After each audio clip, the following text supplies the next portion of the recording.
Impulsionada pela fartura do café, Rolândia possuía um dos kartódromos mais modernos do país. Em 1975, a cidade recebeu o Campeonato Brasileiro de Kart. Mais de 120 pilotos em busca do sonho de viver da velocidade. Mais de 40 anos depois, chegou a hora de recontar essa história.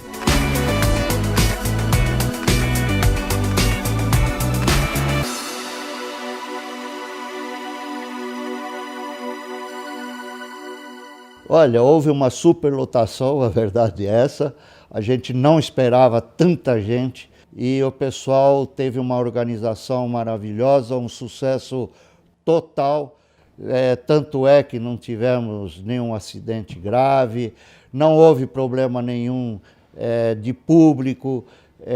Eu acho que todo mundo que veio do Brasil inteiro saiu muito satisfeito e a vontade seria de fazer mais alguns campeonatos brasileiros em Rolândia. Nessa prova, como foi um brasileiro, quer dizer, chama muita atenção, e na época você não tinha muitas opções de lazer. Realmente o Autódromo de Rolândia chamou um grande público, todos os familiares participaram. Foi uma festa muito bonita, como já foi dito, são 120 competidores que estavam lá em diversas categorias. E o kartódromo de Rolândia realmente era um kartódromo, e é um kartódromo muito gostoso de se dirigir. A novidade foi ir para uma cidade que era muito pequenininha. Eu lembro de me impressionar, de achar muito pequenininha. Depois a gente vivia aquilo com tanta intensidade, a coisa de você ficar treinando desde segunda-feira, você ficava dentro da pista, você chegava de manhã e ia embora quando estava anoitecendo, entendeu? Depois ia para lá, tomava um banho, comia e capotava, para o outro dia tinha mais. A gente vivia muito intensamente. Eu fiquei muito impressionado de uma cidade tão pequena ter um kartódromo daquela envergadura, porque o kartódromo era bom, tinha boas instalações, tinha boxe, direitinho, enfim. A coisa funcionou direitinho lá, a corrida foi legal. Pela primeira vez na minha vida, alguém pediu um autógrafo para mim. Isso eu lembro.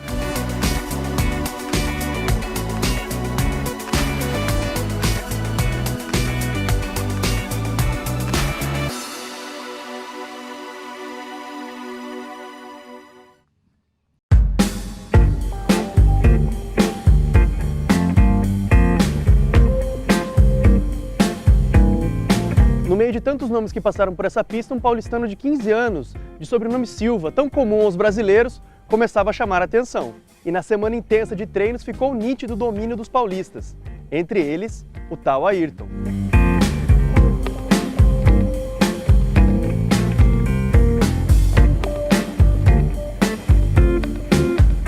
Tivemos a felicidade de conhecer o piloto Ayrton Senna, que na época já vinha com o pai dele de avião particular, e ele era uma pessoa muito retraída, ele era uma pessoa que cuidava muito de si.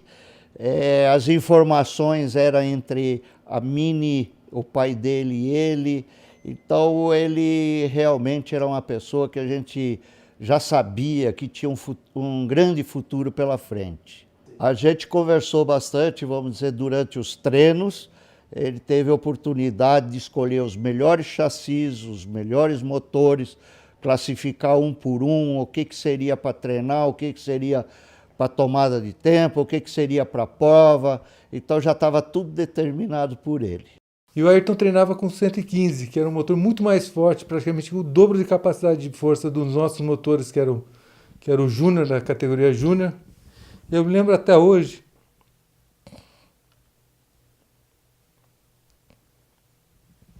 o estilo dele pilotar. Um estilo agressivo de lado, atravessava, você via que ele realmente procurava o limite além do que nós estávamos acostumados. É que ele era um cara muito especial. Eu me emociono porque eu gostava muito dele. Mas naquela época, nos treinos, eu me recordo até hoje,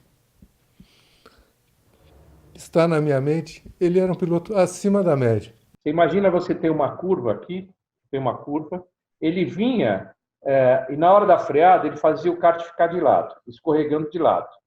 De tal forma que quando ele contornava a curva, quando o kart estava estabilizado, ele já estava fazendo a curva. Com isso, ele ganhava o tempo do contorno. tá? Ele fazia isso, não era numa curva, ele fazia em todas as curvas.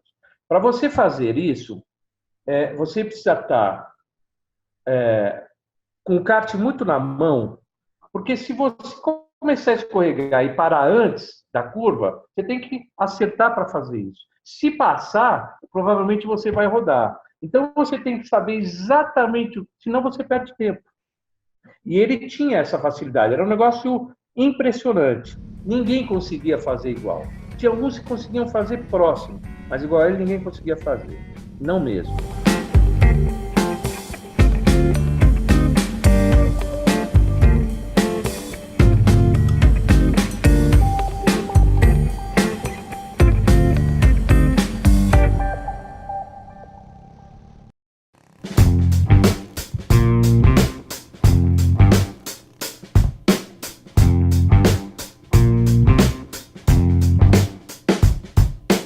O grid de largada para a categoria Júnior ficou assim: Mário Sérgio Carvalho largando na pole, com Ayrton Senna em segundo. Repare bem na grafia do nome dele. Rogério Nassala em terceiro e Mário Covas Neto em quarto. Tásio Borghese, o representante da região, saiu na 9ª posição. O campeonato foi em julho, eu comecei a correr em início de março, abril. Eu praticamente tive 3, 4 competições somente até o brasileiro daquela época. Então era um piloto bem inexperiente e com a vinda dos paulistas para cá, quer dizer, eles dominaram todo o campeonato naquela época. E nós, na realidade, participamos com o Ayrton, que também correu, foi vice-campeão. E aí fizemos um laço de amizade de pista. Eu esperava aprender com os pilotos de fora, já que eles tinham muito mais experiência que eu na época. Eu tinha apenas 12 anos de idade, quer dizer, muito novo. Eu fui campeão, mas na realidade eu fui campeão porque o primeiro colocado foi desclassificado, que foi o Rogério Nassala. Ele estava lá com o motor com uma taxa de compressão um pouquinho acima do permitido, enfim, acabou sendo desclassificado. E eu me tornei, então, campeão, apesar de ter sido vice, né? E o Ayrton, ele teve, durante a prova, um problema no carburador. Então, grande parte da prova, ele fez mexendo no carburador, tentando deixar o kart mais limpo, motor mais limpo, o kart com mais carburado. Isso não era um grande problema para ele, ficar mexendo no carburador, mas isso dificultou, com certeza, o desempenho que ele podia ter.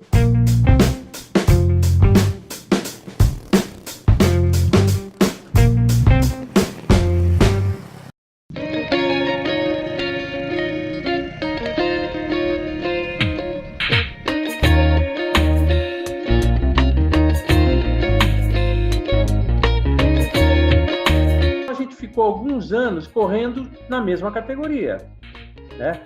Até que um completasse a idade de passar de categoria. Então a gente fez inúmeras provas, era praticamente uma corrida a cada 15 dias aqui em São Paulo, fora os campeonatos brasileiros ou algumas provas fora de São Paulo, em Campinas. Nós corremos juntos de dupla numa corrida longa no Rio de Janeiro, na inauguração do cartódromo lá, ganhamos. Então, era uma relação de muito tempo. E era uma relação de competitividade. A gente tinha uma relação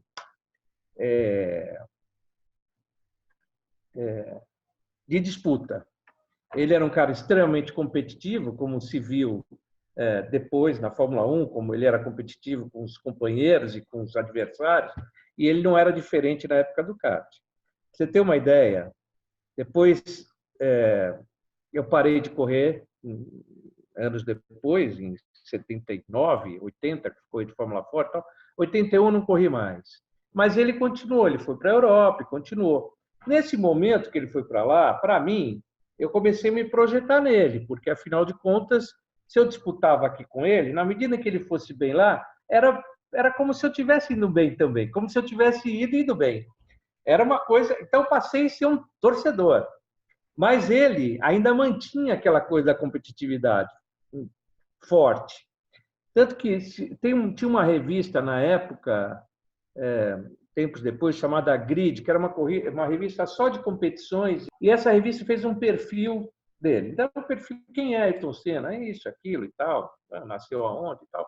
E aí tinha, assim, maiores glórias, maiores frustrações, tinha um negócio de maiores frustrações. E ele falava, nessa entrevista, que ele tinha duas frustrações. Uma, não ter ganho um campeonato mundial de kart, que ele foi vice-campeão, e a outra foi esse campeonato brasileiro de kart em 75. Quando eu li isso, eu falei, nossa senhora, é comigo mesmo. Ele estava na Fórmula 1, ele fez a inauguração de um kartódromo dele lá no interior de São Paulo, numa fazenda que ele tinha. E ele convidou todo mundo que corria naquela época, mas não me convidou. Tal o grau de enfrentamento. Bem, anos depois, ele estava na McLaren, eu fui um dia numa corrida em São Paulo e acabei encontrando com ele no box. Eu estava num horário que não era de visitação e cheguei no box, estava ele sentado no pneu do carro. E ele me viu, me cumprimentou como se tivesse me visto no dia anterior. Fazia muitos anos que a gente não se via. Mas, tudo bem? Tudo bom. Aí eu falei para ele assim, olha, queria te dizer o seguinte, de tudo que eu corri muitos anos de kart, de carro e de um monte de coisa, a única coisa que restou mesmo foi aquele campeonato. Mas eu falei isso querendo dizer o seguinte, nada tem importância, porque aquele campeonato, o fato dele ser vice, é que fazia o campeonato ir lá para cima, entendeu? Mas ele entendeu aquilo como uma provocação, com certeza, porque ele imediatamente falou assim, tá, eu vou ali falar com o Ron Dennis, e saiu e me largou plantado lá sozinho. Aí eu falei, não é possível que passado, isso aí, estou falando de uns 15 anos depois, não mais, uns 20 anos depois que tinha acontecido, ele ainda tinha a competição ainda estava valendo desde lá de trás, entendeu? Ele não tinha superado aquilo.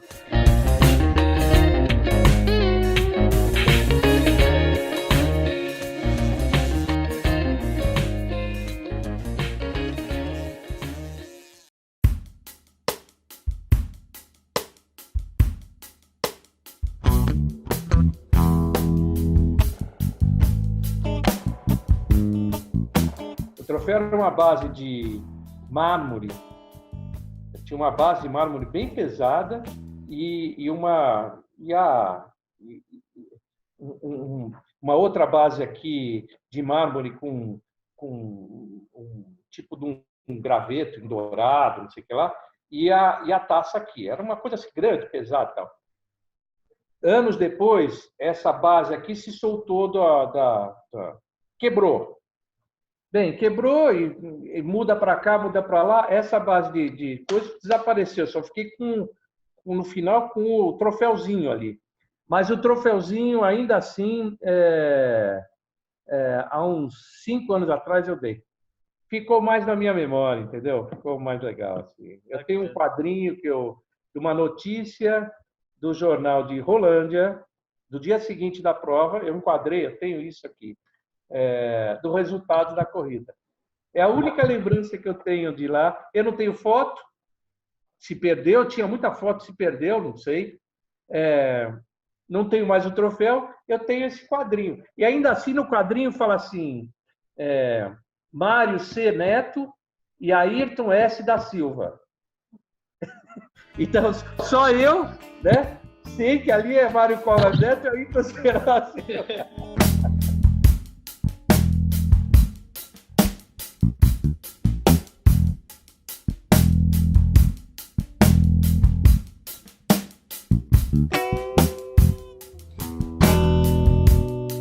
O kart, que para muitos é um brinquedo, parece um carrinho de criança, dá uma experiência inigualável para um piloto. Você aprende a acertar o equipamento, você aprende experiência de corrida muito, ou seja, quando chega na hora de fazer uma ultrapassagem, você sabe quando é o momento exato, na hora de dar uma trancada no outro adversário também, você sabe, e eu tenho a impressão que a melhor escola no automobilismo, sem dúvida, é o kart.